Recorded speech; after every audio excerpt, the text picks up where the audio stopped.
Está aqui. É um documento da Caixa, é um contrato com a Caixa Econômica Federal, e não é nada mais do que o seguinte, um apartamento que eu comprei na planta, e quando você compra apartamento na planta, o financiamento fica com a construtora. Quando sai o habite-se, é quando a Caixa pode fazer o financiamento, o que você faz? Você busca a Caixa que tem um juros menor. A Caixa vai, paga a sua dívida com a construtora, e eu deixo de ser devedor da construtora e passo a ser devedor da Caixa. Então quem pagou, quem fez essa operação, foi a Caixa Econômica. Não foi dinheiro meu. Então está explicado isso aqui, não tem nada a ver. A Caixa Econômica Federal... Esse 1 milhão era a quitação do apartamento, então? A Caixa quita o restante do financiamento que eu tinha com a construtora e eu passo a dever agora, não mais a construtora, passo a dever a Caixa Econômica Federal. Só isso. Então o título era um pagamento para a construtora. A Caixa pagou esse valor, não fui eu que paguei. Eles pagam a minha dívida e eu passo a ser devedor da Caixa. Qual era a construtora? PDG. A PDG. E um imóvel que você tem até hoje no Rio de Janeiro? Não, esse imóvel foi vendido. Em seguida, hoje, o meu patrimônio é um imóvel que eu tenho na Barra e uma sala comercial. Esse imóvel já não pertence mais? Esse já foi vendido. E estava declarado? Tá tudo claro que estava declarado. Claro, tudo na minha vida é declarado. Os meus imóveis, as minhas movimentações, tudo. Não tenho nada para esconder de ninguém. Senador, o pagamento desse título foi em 2017? Foi 2017. 2017. Qual era o valor do apartamento? Olha, esse título aqui, o que eu estava devendo, era um pouco mais de R$1 milhão. E aí a dívida passa da construtora, que estava ali, foi onde eu comprei o apartamento na planta, e eu passo para a Caixa, nada além disso. Simples de explicar. Agora Caixa quitou o apartamento e o senhor passou a dever o valor do apartamento para a Caixa, era normal. Essa é a burocracia do financiamento, né? Então, assim, não tem nada demais nessa questão aí, por exemplo. Esse apartamento depois foi vendido já depois que o senhor terminou o financiamento com a Caixa? Não, foi vendido. Foi encerrado. Foi vendido em seguida esse apartamento. Então, se procurar lá na conta, acabou que houve um atraso na entrega do imóvel e eu precisei vender. Então, todo mês tem o pagamento para a Caixa. Depois disso, débito na conta. Senador, uma outra questão que levantou suspeita no relatório do COAF. Entre junho e julho de 2017, no prazo de um mês, o senhor recebeu 48 depósitos em torno de R$2.000. Foram em 3 meses, né, R$96 mil, em que eles tentam, de uma forma muito baixa, querer insinuar que a origem desse dinheiro tem alguma coisa a ver com um ex-assessor meu ou com terceiros. Não tem. Eu explico mais uma vez. Eu sou empresário. O que eu ganho na minha empresa é muito mais do que eu ganho como deputado. Eu não vivo só do salário de deputado. E além disso, está aqui a origem. Mais uma coisa que eu vou mostrar, mas que eu peço reserva, porque eu vou apresentar no momento oportuno para as autoridades, que é a escritura do apartamento que eu vendi. Sabe qual foi o valor do apartamento que eu vendi? R$2.400.000. Não é o mesmo apartamento. É o mesmo, por coincidência, é o mesmo apartamento que eu vendi logo em seguida. Então, não tenho nada para esconder de ninguém. Esse apartamento aqui foi pago direitinho, bonitinho. Então, e só para complementar, vou chegar lá. Então, estou mostrando para vocês qual é a origem. Tem origem, não é origem ilícita, não tem origem em terceiros. Agora, por que aparece dessa forma? Porque esse dinheiro, que é um dinheiro meu, era depositado na minha própria conta. E como tem que ser de R$2 em R$2.000, porque o limite para você fazer o depósito no caixa eletrônico, naquele papelzinho, são R$2.000, foi feito dessa forma. Não tem mistério nenhum. Está tudo declarado, justificado no papel. Está declarado ao fisco, está declarado, né, na escritura. Se fosse algo de ilícito, você acha que eu vou botar na minha conta? Não tem dinheiro ilícito na minha mão. Mas o senhor depositava em dinheiro na própria conta? Eu recebi uma parte, eu sou empresário. Eu pego o dinheiro, às vezes, da empresa em cash.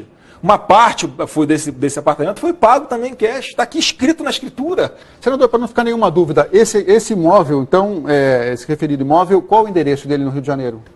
É na Zona Sul do Rio de Janeiro, está aqui escrito na escritura.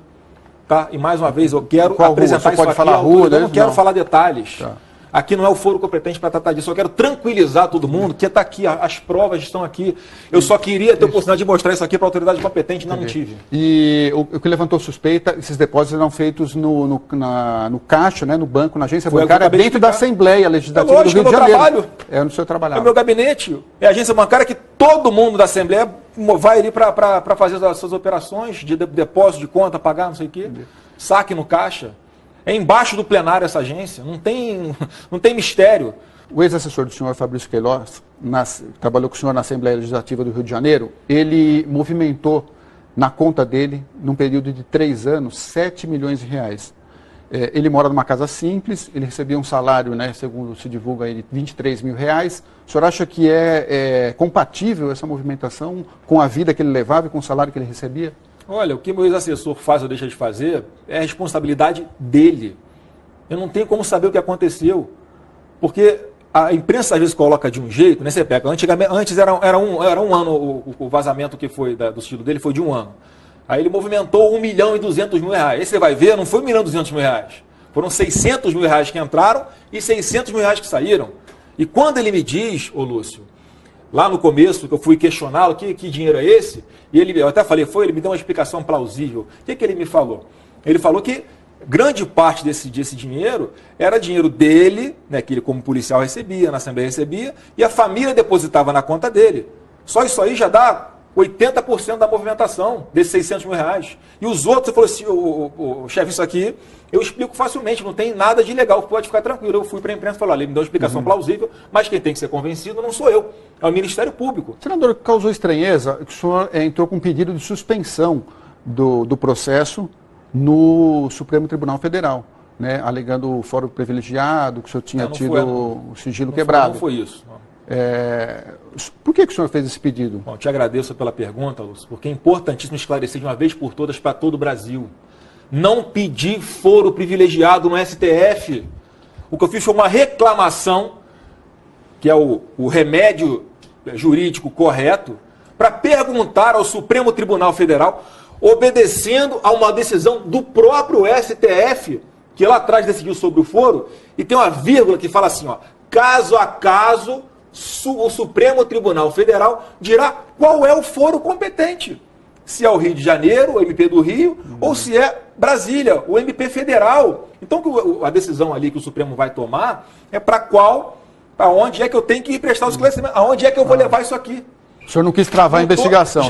Dentro do corpo disso, eu já informei ao Supremo as atrocidades que estão acontecendo aqui comigo.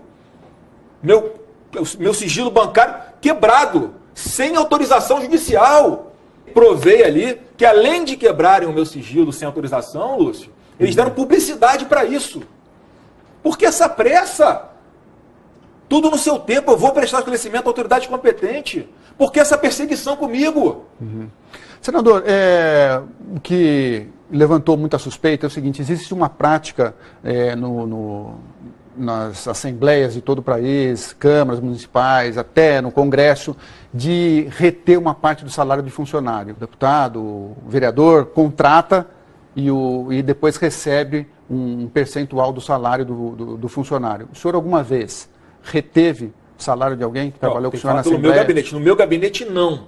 E se eu soubesse que alguém estivesse cometendo isso, eu era o primeiro a denunciar e mandar prender. Porque todo mundo sabe, quem me conhece, quem me acompanha no dia a dia, sabe que não tem sacanagem comigo. Tá? Se eu quisesse dinheiro, eu não tinha aceitado algumas ofertas tranquilas de doação eleitoral para minha campanha, bonitinha, de empresários que queriam ajudar o Brasil. Recusei milhões de doações de campanha. Não quero fazer isso, digo mais. Em alguns períodos no meu gabinete, cargos ficaram vagos. Se eu tivesse o intuito de ganhar dinheiro com isso, acho que eu ia deixar cargo vago.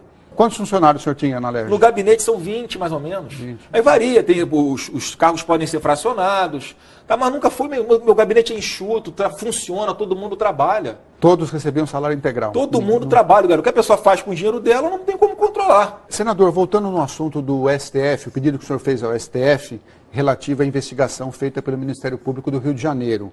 O que o senhor achou da fala do ministro Marco Aurélio? Ele disse que casos como esse ele devolveu para o processo onde está a investigação de origem, que seria o Ministério Público do Rio de Janeiro. O que o senhor achou da fala dele? Lúcio, o STF, os ministros do STF, suas decisões são soberanas. Pelo que eu saiba, o ministro Marco Aurélio Mello está de férias. Então, ele não teve acesso ainda ao teor da reclamação que eu fiz junto ao Supremo Tribunal Federal. Então, com certeza, ele tem uma fala que para mim é fundamental. Ele diz o seguinte, eu não olho capa de processo, eu olho o conteúdo do processo. Então, fico muito feliz que o ministro Marco Aurélio tenha falado isso, porque é só isso que eu quero. E ele vai ter oportunidade de ver que dentro do processo, como eu estou sendo arbitrária e ilegalmente lesado, porque tive o sigilo bancário quebrado, porque foi dado publicidade para isso em rede nacional, muito antes de eu ser ouvido. Não tem sentido isso tudo que está acontecendo comigo. Então não tenho dúvida que o ministro Marco Aurélio, ao pegar, analisar as nulidades que existem nesse procedimento, que eu também incluí nessa reclamação, ele vai tomar a decisão dele, certamente a decisão mais acertada. Na opinião do senhor, esse processo deveria correr em Brasília?